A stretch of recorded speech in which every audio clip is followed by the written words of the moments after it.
Welcome to ABN and PRR College online classes. This session is for first BSc Biochemistry students. So coming to the session, our today's topic is flame photometry. So this is from unit 4. మీకు ఇది unit 4 నుంచి అండి topic flame photometry. So flame photometry flame ఫోటోమెట్రీని మనము flame emission spectroscopy అని కూడా అంటాం అనమాట. So flame photometry is also called as flame emission spectroscopy.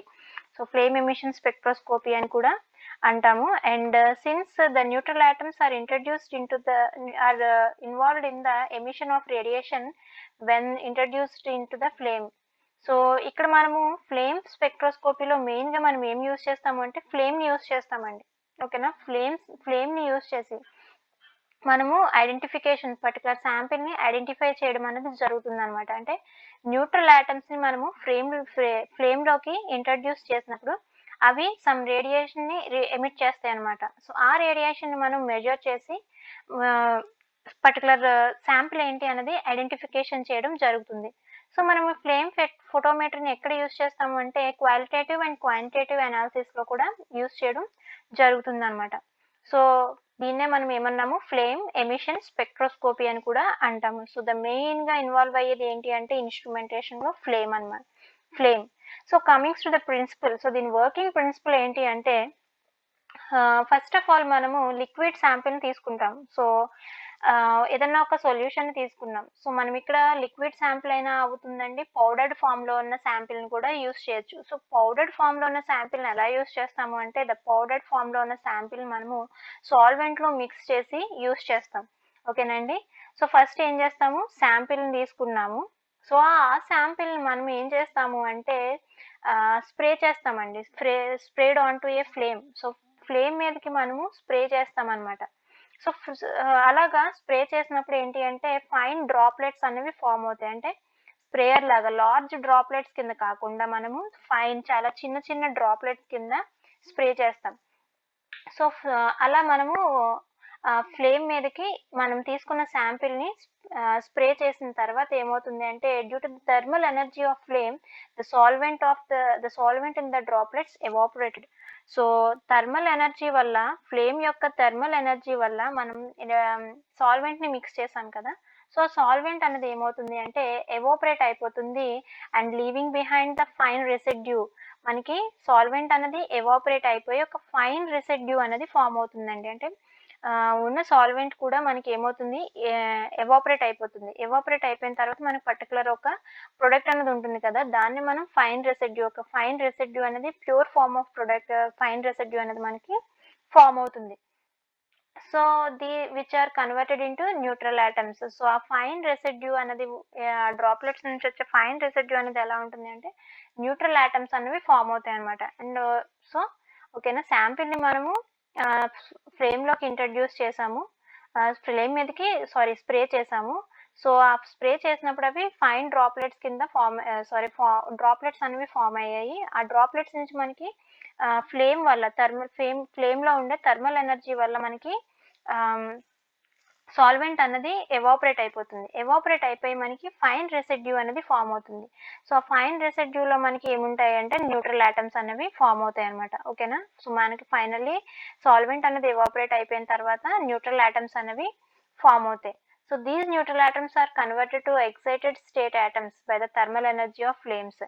So ఈ న్యూట్రల్ ఆటమ్స్ అనేవి excitation of atoms, so excited స్టేట్కి వెళ్తాయండి. సో నేను ఆల్రెడీ ప్రీవియస్ క్లాస్లో చెప్పాను మీకు ఎక్సైటెడ్ స్టేట్ అంటే ఏంటి, గ్రౌండ్ స్టేట్ అంటే ఏంటి అన్నది మీరు ప్రీవియస్ క్లాసెస్ చూస్తే మీకు అర్థమవుతుంది. సో ఎక్సైటెడ్ స్టేట్కి వెళ్తాయి అనమాట. అంటే గ్రౌండ్ స్టేట్లో ఉన్నవి ఎలా కన్వర్ట్ అవుతాయి అంటే ఎక్సైటెడ్ స్టేట్ థర్మల్ ఎనర్జీ అనేది అబ్జార్బ్ చేసుకోవడం వల్ల, సో థర్మల్ ఎనర్జీ వల్ల ఈ న్యూట్రల్ ఆటమ్స్ అనేవి ఎక్సైటెడ్ స్టేట్ ఆటమ్స్ కింద కన్వర్ట్ అవుతాయి అనమాట. సో ఫ్లేమ్లో ఉన్న థర్మల్ ఎనర్జీ వల్ల ఎక్సైటెడ్ స్టేట్ ఆటమ్స్ కింద కన్వర్ట్ అవుతాయి. So as this excited state was not stable. So మీకు ఆల్రెడీ చెప్పాను ఎక్సైటెడ్ స్టేట్ అనేది మనకి స్టేబుల్గా ఉండదు అనమాట. So and these excited atoms return to the ground state. So మనకి ఫైనల్లీ ఏమవుతుంది అంటే ఈ ఎక్సైటెడ్ స్టేట్లో ఉన్న ఆటమ్స్ అన్నవి ఎక్సైటెడ్ స్టేట్ అనేది స్టేబుల్గా ఉండకపోవడం వల్ల అవి మళ్ళీ అలాగే గ్రౌండ్ స్టేట్కి సో మనకి గ్రౌండ్ స్టేట్కి అవి డౌన్ అయిపోతాయండి. సో ఓకేనా, ఇది ఎక్సైటెడ్ స్టేట్ అనుకుంటే థర్మల్ ఎనర్జీ వల్ల యాటమ్స్ అన్నవి థర్మల్ ఎనర్జీ వల్ల మనకి యాటమ్స్ అన్నవి ఎక్సైటెడ్ స్టేట్‌కి రీచ్ అవుతాయి. ఓకేనా? ఎక్సైటెడ్ స్టేట్ అన్నది స్టేబుల్‌గా ఉండదు. స్టేబుల్‌గా ఉండకపోవడం వల్ల ఏమవుతుంది అంటే, అవి సమ్ అమౌంట్ ఆఫ్ ఎనర్జీని ఆహ్, రేడియేషన్‌ని ఎమిట్ చేస్తాయన్నమాట. ఒక పర్టిక్యులర్ వేవ్ లెంగ్త్‌తో మనకి రేడియేషన్‌ని ఎమిట్ చేసి ఓకేనా? పర్టిక్యులర్ వేవ్ లెంగ్త్ దగ్గర మనకి రేడియేషన్‌ని ఎమిట్ చేసి, ఈ యాటమ్స్ అన్నవి ఎక్సైటెడ్ స్టేట్ నుంచి మళ్ళీ మనకి గ్రౌండ్ స్టేట్‌కి వచ్చేస్తాయి. ఓకేనండి? గ్రౌండ్ స్టేట్‌కి వచ్చేస్తాయన్నమాట. ఆ ఎక్సైటెడ్ స్టేట్‌లో ఎంత అమౌంట్ ఆఫ్ రేడియేషన్ అవి ఎమిట్ చేశాయో దాన్ని మనము మెజర్ చేస్తామన్నమాట. ఓకేనా? ఇక్కడ excited state of atoms. Thermal energy వల్ల యాటమ్స్ అనేవి ఎక్సైటెడ్ స్టేట్‌కి వెళ్తాయి. ఎక్సైటెడ్ స్టేట్‌లో మనకి ఆహ్, స్టేబుల్ స్టేట్ కాదు కాబట్టి ఏమవుతుంది అంటే emission of radiation at specific wave length. అవి మళ్ళీ మనకి తిరిగి గ్రౌండ్ స్టేట్‌కి రావడానికి ఒక స్పెసిఫిక్ వేవ్ లెంగ్త్‌తో అవి రేడియేషన్‌ని ఎమిట్ చేస్తాయన్నమాట. ఓకేనా? ఎమిట్ చేసినప్పుడు intensity of emitted radiation is measured. ఎంత ఇంటెన్సిటీ అవి ఎంత ఇంటెన్సిటీతో మనకి రేడియేషన్‌ని ఎమిట్ చేశాయో దాన్ని మనము మెజర్ చేస్తాం. మెజర్ చేయడం వల్ల ఏంటి అంటే ఫైనల్లీ మనము క్వాలిటేటివ్ అండ్ క్వాంటిటేటివ్‌గా మనము శాంపిల్‌ని ఐడెంటిఫికేషన్ చేయడం జరుగుతుందనమాట. దీనివల్ల ఏంటి అంటే కాన్సంట్రేషన్ ఆఫ్ ఎలిమెంట్స్ అనాలిసిస్ చేస్తాం. ఒక ఎలిమెంట్ యొక్క కాన్సంట్రేషన్‌ని మనము అనాలిసిస్ చేయడం జరుగుతుంది. This is the working principle of flame photometry అండి. ఫ్లేమ్ ఫోటోమెట్రీ యొక్క వర్కింగ్ ప్రిన్సిపల్ అనమాట. నెక్స్ట్ వచ్చి ఇన్‌స్ట్రుమెంటేషన్. దీని యొక్క వర్కింగ్ అన్నది ఎలా ఉంటుంది? దీని యొక్క ఇన్‌స్ట్రుమెంటేషన్ అన్నది ఏంటి? ఇన్‌స్ట్రుమెంటేషన్‌లో మనకి డిఫరెంట్ ఉన్నాయండి. బర్నర్. ఫస్ట్ వన్ వచ్చి burner, fuel and oxidant, nebuliser, monochromator and detector. ఇక్కడ మీరు డయాగ్రామ్ చూస్తే ఫస్ట్ శాంపిల్. సొల్యూషన్ మనము శాంపిల్‌ని తీసుకున్నాం. శాంపిల్‌ని తీసుకున్న తర్వాత అది మనం ఫైర్‌లోకి ఇంట్రొడ్యూస్ చేయాలి అని చెప్పాం. అంటే ఫ్లేమ్. ఫ్లేమ్‌లోకి ఇంట్రొడ్యూస్ చేసే ముందు దాన్ని మనం ఏం చేస్తున్నాము, ఫ్లేమ్ మీదకి మనము స్ప్రే చేస్తున్నాం. ఫైన్ డ్రాప్‌లెట్స్ కింద మనము స్ప్రే చేస్తున్నామనమాట. అందుకని మనం ఇక్కడ ఫ్యూయల్ అండ్ ఆక్సిడెంట్ అన్నది యూజ్ చేస్తామండి.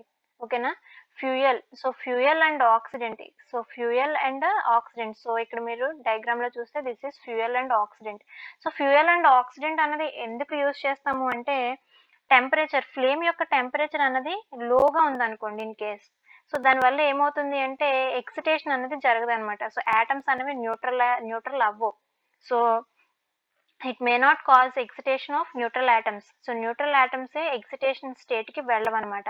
ఇన్ కేస్ మనకి టెంపరేచర్ అనేది హై లెవెల్‌లో ఉందనుకోండి, దానివల్ల ఏమవుతుంది అంటే అయనైజేషన్ ఆఫ్ యాటమ్స్ అనేవి జరుగుతుంది. ఓకేనా? ఒకవేళ టెంపరేచర్ అన్నది మనకి లోగా ఉంటే ఓకేనా? టెంపరేచర్ అన్నది లోగా ఉండడం వల్ల మనకి ఏమవుతుంది అంటే ఎక్సిటేషన్ అనేది జరగదండి. ఎక్సిటేషన్ ఆఫ్ యాటమ్స్ అన్నవి జరగవు. ఒకవేళ టెంపరేచర్ అన్నది మనకి హైగా ఉందనుకోండి. టెంపరేచర్ అన్నది హైగా ఉంటే ఏమవుతుంది? అయనైజేషన్ అయిపోతాయి. యాటమ్స్ అన్నవి అయనైజేషన్ అయిపోతాయన్నమాట. దానివల్ల ఏంటి మనకి ఆహ్, శాంపిల్ అన్నది వేస్ట్ అయిపోతుంది. మనకి ఐడెంటిఫికేషన్ కోసం శాంపిల్ అన్నది సరిపోదనమాట. ఈ టెంపరేచర్‌ని మనము మెయింటైన్ చేయడానికి ఓకేనా?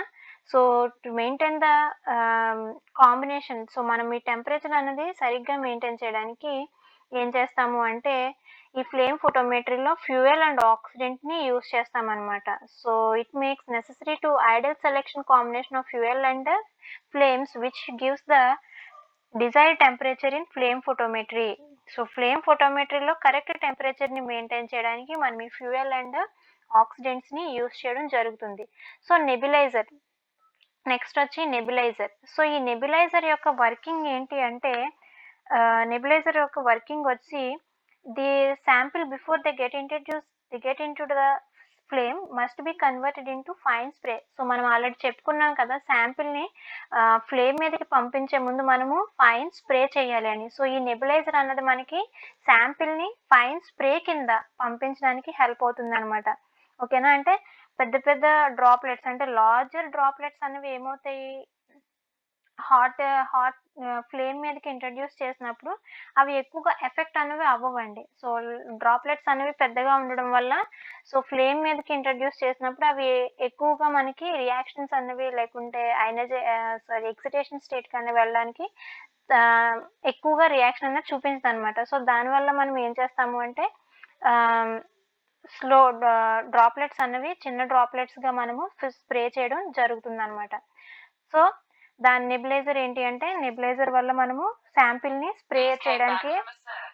ఆహ్, స్ప్రే చేయడానికి హెల్ప్ అవుతుంది. ఓకేనండి. అండ్ నెక్స్ట్ వచ్చి monochromator. So, function of monochromator. So, monochromator function వచ్చి ఏంటి అంటే మనకి శాంపిల్ స్ప్రే చేసాం ఫ్లేమ్ మీదకి. సో, ఫ్లేమ్ మీదకి స్ప్రే చేసిన తర్వాత intensity of radiation emitted by the element has to be monitorised. So, ఎంత ఇంటెన్సిటీ శాంపిల్ అన్నది ఎంత ఇంటెన్సిటీతో రేడియేషన్‌ని ఎమిట్ చేస్తుంది. ఓకేనా? సో, ఒక ఎలిమెంట్ అనేది ఎంత వేవ్ లెంగ్త్‌తో, ఎంత ఇంటెన్సిటీతో మనకి రేడియేషన్‌ని ఎమిట్ చేస్తుంది అన్నది ఈ మోనోక్రోమాటర్ ఏం చేస్తుంది అంటే మానిటరైజ్ చేస్తుందనమాట. సో, దీన్నే మనము ఫిల్టర్ అని కూడా అంటాం. సో, మనము శాంపిల్ అనేది ఏమైంది ఆహ్, ఫ్లేమ్ మీదకి ఇంట్రడ్యూస్ చేసినప్పుడు థర్మల్ ఎనర్జీని తీసుకొని సో, దాని నుంచి మనకి ఆ థర్మల్ ఎనర్జీని అబ్జర్వ్ చేసుకోవడం వల్ల యాటమ్స్ అన్నవి ఎక్సైటెడ్ స్టేట్‌కి వెళ్తాయి. సో, ఎక్సైటెడ్ స్టేట్ నుంచి మళ్ళీ గ్రౌండ్ స్టేట్‌కి రావడానికి అవి సమ్ అమౌంట్ ఆఫ్ రేడియేషన్‌ని ఎమిట్ చేస్తాయి. పర్టిక్యులర్ వేవ్ లెంగ్త్‌లో సమ్ అమౌంట్ ఆఫ్ రేడియేషన్‌ని రిలీజ్ చేస్తాయి. సో, ఆ ఎమిట్ చేసిన ఎంత వేవ్ లెంగ్త్‌తో అవి రేడియేషన్‌ని ఎమిట్ చేస్తున్నాయో ఈ మోనోక్రోమాటర్ డిటెక్ట్ చేస్తుందనమాట. సో, ఫైనల్లీ మనకేంటి అంటే detector and recorder. The radiation emitted by the elements is mostly in visible region. So, ఏ ఎలిమెంట్స్ రేడియేషన్ ఎమిట్ చేసాయి కదా! ఆ రేడియేషన్ అన్నది విజిబుల్ రీజన్‌లో ఉంటుంది. సో, మనకి ఇక్కడ ఏమవుతుంది అంటే డిటెక్టర్ అన్నది ఫోటో ఫోటో సెల్స్‌తో మనకి లేకుంటే ఫోటో ట్యూబ్స్‌తో మనకి యూజ్ చేసి డిటెక్ట్ చేస్తుందనమాట. సో, ఫైనల్లీ మనకి రీడౌట్ అన్నది వస్తుంది. So, this is all about flame photometry. ఓకేనండి. So, burner, fuel oxidant, nebuliser, monochromator and detector. So, sample అన్నది మనకేమవుతుంది ఫస్ట్ నెబులైజర్‌లోకి వెళ్తుంది. సో, నెబులైజర్‌లో మనకి ఈ నెబులైజర్ అన్నది శాంపిల్‌ని స్ప్రే చేయడానికి హెల్ప్ అవుతుంది. సో, శాంపిల్స్ అన్నవి ఆహ్, ఫ్లేమ్‌లోకి ఇంట్రడ్యూస్ అయినప్పుడు ఆ శాంపిల్‌లో ఉన్న యాటమ్స్ అన్నవి మనకి ఎక్సైటెడ్ స్టేట్‌కి వెళ్తాయి. సో, ఎక్సైటెడ్ స్టేట్ అనేది స్టేబుల్‌గా ఉండదు కాబట్టి అక్కడి నుంచి యాటమ్స్ అనేవి రేడియేషన్‌ని ఎమిట్ చేసి అంటే ఈ రేడియేషన్ అనేది ఎక్కడి నుంచి వస్తుంది అంటే థర్మల్ ఎనర్జీని యాటమ్స్ అనేవి అబ్జర్వ్ చేసుకోవడం వల్ల సమ్ అమౌంట్ ఆఫ్ రేడియేషన్ అవి ఎమిట్ చేస్తాయి. సో, ఎమిట్ చేసి గ్రౌండ్ స్టేట్‌కి ఫాల్ అయిపోతాయి. సో, ఎంత అమౌంట్ ఆఫ్ రేడియేషన్ అవి ఎమిట్ చేశాయి. ఎంత అమౌంట్ ఆఫ్ వేవ్ లెంగ్త్‌తో ఆ రేడియేషన్‌ని ఎమిట్ చేశాయన్నది మోనోక్రోమాటర్ అన్నది డిటెక్ట్ చేస్తుంది. ఫైనల్లీ మనకి ఈ డిటెక్ట్ చేసిన దాన్ని డిటెక్టర్ అన్నది మనకి రీడౌట్ కింద ఇస్తుందనమాట. So, this is all about flame photometry. So, this is all about your class today. Thank you.